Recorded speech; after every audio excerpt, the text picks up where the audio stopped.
केंद्रीय समाज कल्याण विभाग द्वारा आज से भारत रत्न डॉक्टर बाबा साहेब अम्बेडकर सामाजिक समता सप्ताह का उत्साहपूर्ण आगाज हुआ। कार्यक्रम की शुरुआत संविधान की उद्देशिका के सामूहिक वाचन के साथ की गई।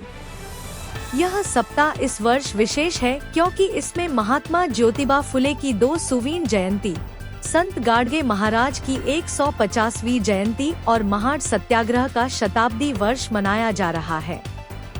सप्ताह के दौरान 13 अप्रैल को मांग गारोडी समाज के 25 परिवारों का सामूहिक गृह प्रवेश होगा और 14 अप्रैल को भव्य समता दिंडी के साथ समापन होगा। सहायक आयुक्त किशोर भोयर ने नागरिकों से इन कार्यक्रमों में सक्रिय भागीदारी की अपील की है। इस अवसर पर सभी पत्रकारों का सत्कार भी किया गया। यह उल्लेखनीय है। सपना बावने के साथ सतीश पारधी की रिपोर्ट।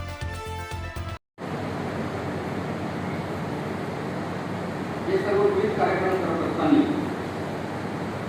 भारतीय राज्यघटनेचा जो मूळ उद्देश आहे, उद्देशिका पालन वास्तविक वाचन केली ती मजबूत करण्याचा जे उद्देश आहे आपला समाजापर्यंत पोहोचवण्याचा या कार्यक्रमाचा असा उद्देश आहे। आणि या कार्यक्रमाचा असा पहिला दिवस आपण हा उद्घाटनाचा कार्यक्रम केला आणि याच्यात आमची सर्वांनी आवर्जून उपस्थित झाला, त्याच्याबद्दल सर्वप्रथम मी आपल्या सर्वांचं मनपूर्वक स्वागत करतो। त्याच्यामुळे तुम्ही जे सुरुवातीपासून मला सहकार्य देत आलेला आहात तसंच सहकार्य पुढे ठेवा, आमच्या भोयर साहेबांना द्या आणि सामाजिक आमचा समाज कल्याण विभाग आहे यांच्या सदैव तुम्ही पाठीशी राहा अशी अपेक्षा करतो।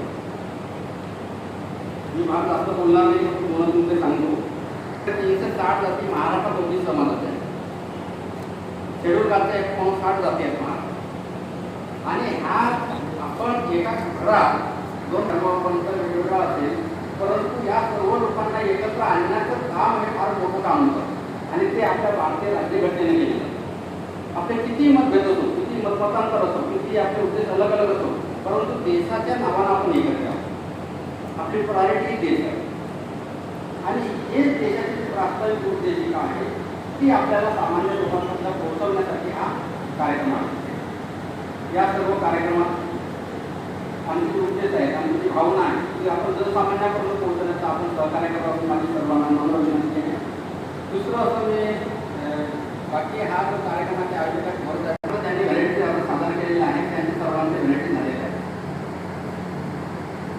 जे काही राहिले असतील ते पुढच्या कालावधीत आम्ही देऊ, त्याचे काही ज्यांचे आतापर्यंत भेटले नाही त्यांचे साधारणतः दर बुधवारी आमच्याकडे ज्योतिपूर्तीचा कार्यक्रम असतो, तर पुढच्याही बुधवारी मी ज्यांना भेटले नाही त्यांनी तुम्हाला कधी कोणी भेटल्यामुळे भेटली नाही तर त्यांना सांगायचं बुधवारी या ऑफिसला या ज्योतिपूर्तीचा करू आणि त्यानिमित्त या ठिकाणी सामाजिक समता सप्ताह कार्यक्रमाचं तशी पण पत्रकार परिषद सोबतच या कार्यक्रमाचं उद्घाटन पण आपण आज आपल्या उपस्थितीत केलेलं आहे आणि बाकी सगळी माहिती तर भोयर सरांनी दिलेलीच आहे।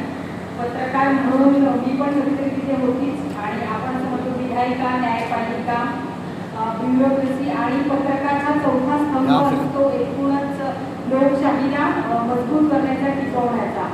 महाराष्ट्रात खूप छान पार्श्वभूमी लागलेली आहे संतांची, समाजसुधारकांची आणि म्हणजे महात्मा गांधींना पण बरेच वर्ष महाराष्ट्रात येऊन राहावं असं वाटलं की त्यामुळेच शक्य होऊ शकलं असेल आणि त्याचमुळे या मातीत घडलेले महान संत, समाजसुधारक लोकमान्य टिळक असो, त्या काळात आंबेडकर असो आणि डॉक्टर बाबासाहेब आंबेडकर ज्यांना भारताचं संविधान लिहिण्याचा मौका मिळाला आणि त्यांना म्हणजे सर्व लोकांना लोकशाहीला अपेक्षित असणारं संविधान त्यांनी लिहिलं। जे अस्पृश्य होते एका काळाचे त्यांना प्रतिनिधित्व देऊन त्यांना पण समानतेच्या दर्जात बसवलं। सुरुवात शाहू महाराजांनी केली पण नंतरच्या काळात संसदेत आरक्षण देऊन त्याची सुरुवात करण्यात आली की प्रतिनिधित्व म्हणजे मुद्दा हा प्रतिनिधित्वाचा होता आणि त्याच्यामुळे तो मिळाला।